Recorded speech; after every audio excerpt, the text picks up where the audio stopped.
जालन्यातील Samangaon road परिसरात धक्कादायक दृश्य समोर आलंय। जमिनीतून अचानक काळा ज्वलनशील पदार्थ बाहेर येत असल्यानं परिसरातील नागरिक घाबरले। ही घटना सोशल मीडियावर व्हायरल झाली असून लोकांमध्ये चर्चा सुरू आहे की ही ज्वालामुखीची सुरुवात आहे का। सदर ठिकाणी खडकाळ जमिनीतून काही वितळलेले खडक बाहेर येत आहेत। नागरिक म्हणतात की वाफा आणि जळत असल्यासारखा पदार्थ दिसतोय।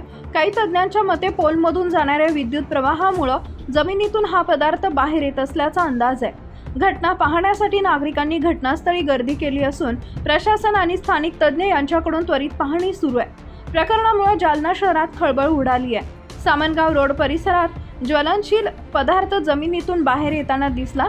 स्थानिकांच्या मते काळ्या रंगाचा पदार्थ जमिनीतून वर येत होता, त्यासोबत वाफाही बाहेर पडत होती। काही ठिकाणी ज्वालांसारखा प्रकाश दिसल्याचा दावा करण्यात आला। दरम्यान नागरिकांनी घटनास्थळी गर्दी केली। अनेकांनी मोबाईलवर व्हिडिओ शूट केले। हे व्हिडिओ सोशल मीडियावर वेगानं व्हायरल झाले। घटनेमुळे परिसरात भीतीचं वातावरण निर्माण झाले।